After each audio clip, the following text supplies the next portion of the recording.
Bonjour tout le monde, c'est Yannick et j'espère que vous allez bien. Moi, ça va super et je suis très content de vous retrouver aujourd'hui pour mon nouveau tour d'actu quotidien. Vous savez quoi? On va rentrer tout de suite dans le vif du sujet. Et on va tout de suite commencer par parler de Redmi qui ne devrait pas trop tarder là à lancer de nouveaux smartphones en cette fin d'année.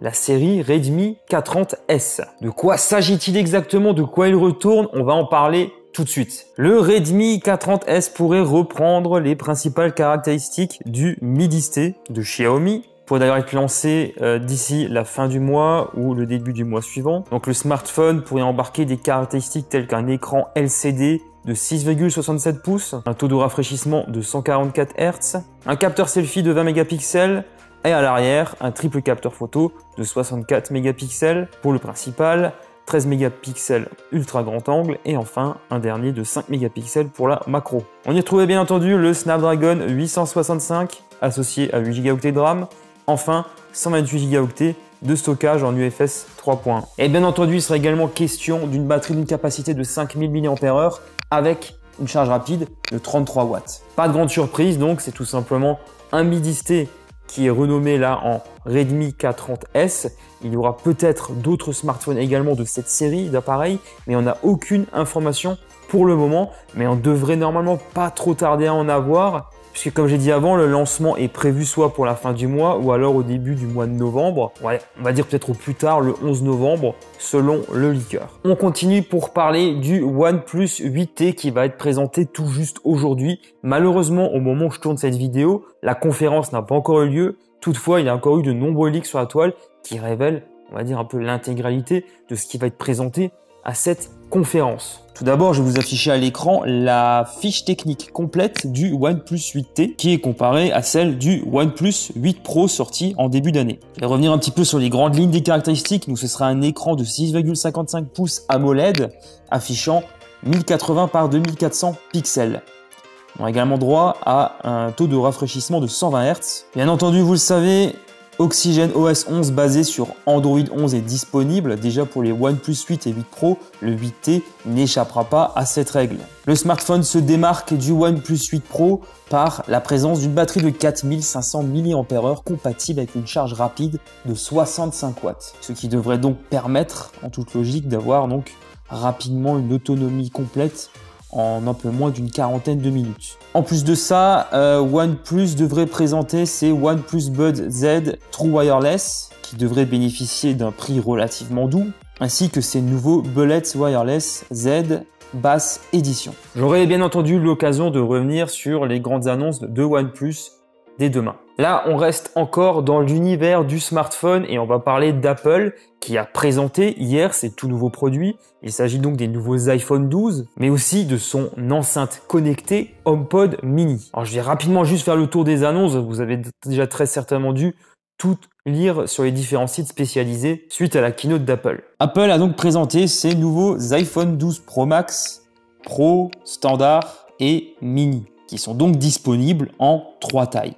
et qui se montrent compatibles avec le réseau 5G. On note donc que l'iPhone 12 Pro dispose d'un écran de 6,1 pouces et de son côté, le 12 Pro Max dispose lui d'un écran de 6,7 pouces.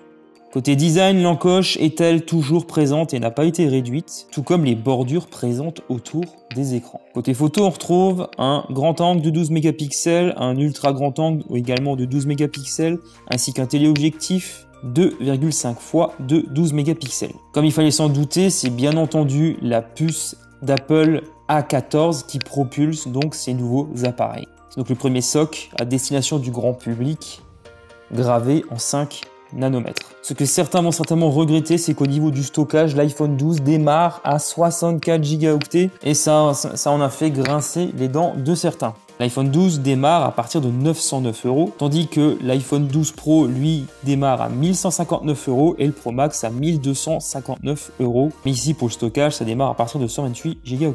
L'iPhone 12 mini, lui, démarre à partir de 809 € pour 64 Go également. Apple en a également profité pour présenter sa nouvelle enceinte connectée, on va dire abordable, à un tarif de 99 €.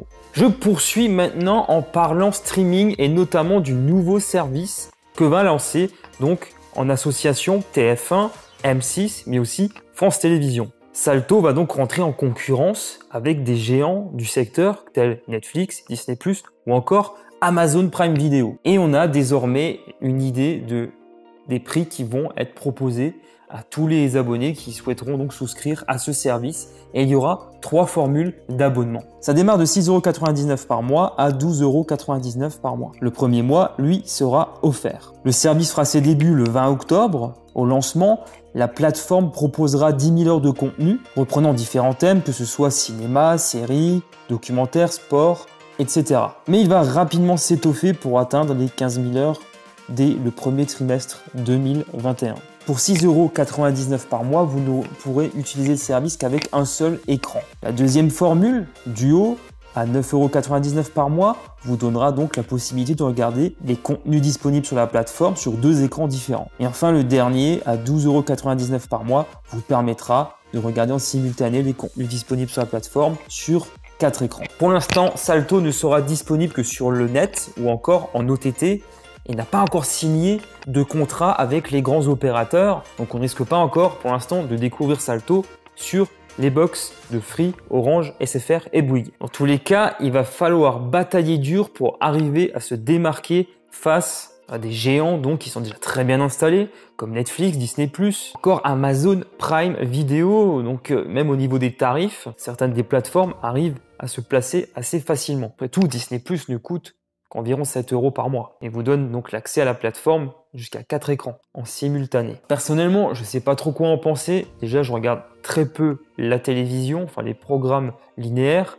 Je suis déjà passé pas mal à Netflix et Amazon Prime. Sans oublier que les consommateurs seront-ils prêts maintenant à ajouter ce service qui représente quand même un certain coût? Est-ce que les programmes qui seront proposés vont attirer suffisamment la clientèle? Bah là, je sais pas. Voilà, on arrive à présent à la fin de cette vidéo. J'espère qu'elle vous a plu. Si c'est le cas, merci de me soutenir en lâchant un gros pouce en l'air et abonnez-vous à ma chaîne YouTube si ce n'est pas encore fait, en activant la petite cloche pour être prévenu de la publication de mes futures vidéos. Pour ma part, je vous retrouve demain soir, 19 h, pour un nouveau tour d'actu. D'ici là, portez-vous bien. Allez, ciao tout le monde!